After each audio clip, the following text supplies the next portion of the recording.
What's the biggest mistake that you think people make in relationships? One of them is thinking that the things that your partner is and does that are wonderful are normal by the time you have been experiencing them for a long time. Wait, what?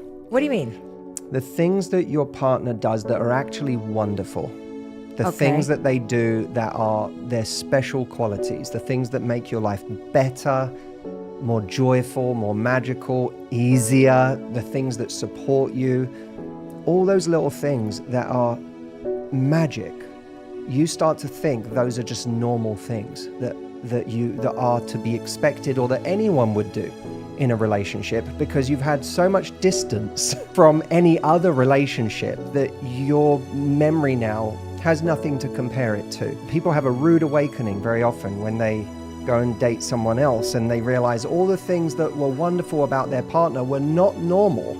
They were wonderful things about their partner. We do that in all of life. Human beings, in some ways, one of our greatest traits is that we're able to normalize things. Yeah. Like, we can go as an entire world during a pandemic. We can normalize radically new conditions in ways that are truly inspirational. But it actually gets mutated into a very bad effect sometimes in relationships and in other areas of life, where that normalization of what is wonderful can make us think that it's normal. When you say that, what it brings up for me is when we feel like we're not interesting, when we have the insecurity of someone who feels like they're not enough, they're not cool, they haven't got a great life, they're not an interesting person, we go looking for that person who has those attributes. And so what we do now is we go into our love lives driven by ego. Not the ego of I'm so great, but the ego of I'm not great, I'm not enough. So I need to find someone who's going to make me feel that way. And we often end up looking for these very superficial markers of someone else's impressiveness, what makes them great. When you truly feel like you're enough, you don't actually feel the need to go in search of those kind of egoic things. You're not, let's say, worried that, is this person I'm bringing home someone that is going to impress my friends? Are they going to look good on my arm? Right. Are they going to look good on Instagram? Are they, you don't care about that. You care, do they make me happy? You start focusing on how they make you feel, not how they make you look. And that's a huge distinction, because so many people go out into their love lives worrying about how someone's going to make them look. And that's all driven by ego, because we don't feel like we're enough. It's no different to the playground at school. If you didn't think you were cool, the last person you wanted to be seen with was another person who was uncool. I need to hang around with people that I can disguise myself from, and other people might, by association, think I'm cool too. So again, at school, we looked for all these silly, superficial markers of popularity, status, looks, what they were captain of this or whatever it may be, so that we could feel by association like we were somebody. Now, if you just carry that forward, as many people do, into their love lives, you keep looking for all of those superficial markers that are going to, by association, make you look like the person you've always wanted to look like. When you work on yourself, it's a very freeing thing.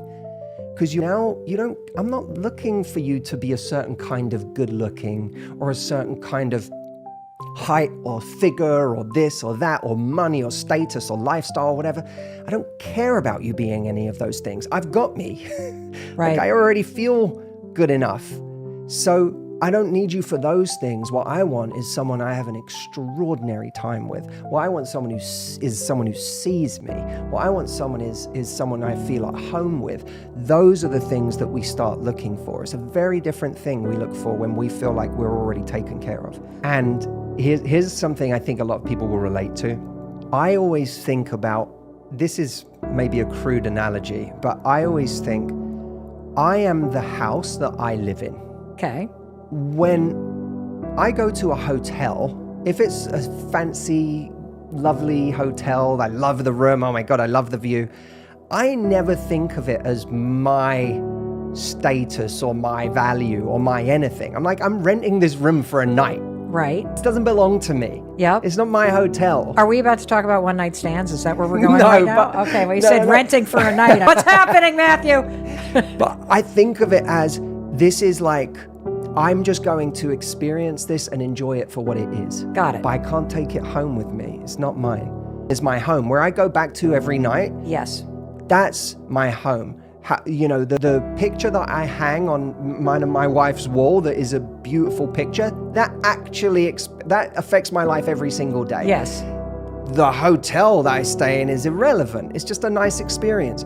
And I think we have to some extent, start seeing when we're with someone that we think is really impressive or has amazing traits, is very charismatic, is sexy, is all of these things that we get drawn to, that this is not our value. It's something we're enjoying. It's something we're experiencing, but we are the home that we go back to every night. The work we do on ourselves, the work we do to make ourselves a resilient person in this life, a wise person in this life, a person who's giving in this life, who has connections and love, that's our home. It's not the value that this person brings us. There are so many people in relationships that when they lose the person, they think they've lost their value.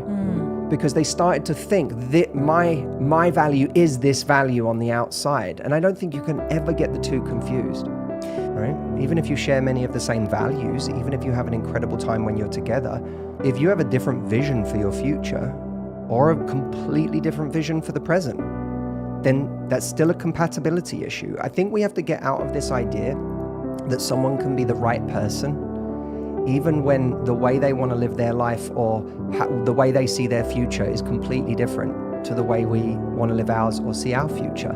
That doesn't make them, right person, wrong time, right person, wrong circumstances. I think the right person has to be both right and ready. I think the right person has to be someone whose values we love and also wants the same life as us.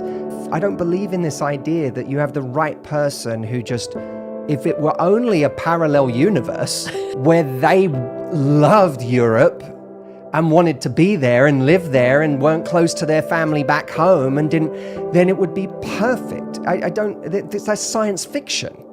So I think we have to look at the reality of what we have instead of what we would like to be, because anything else is science fiction.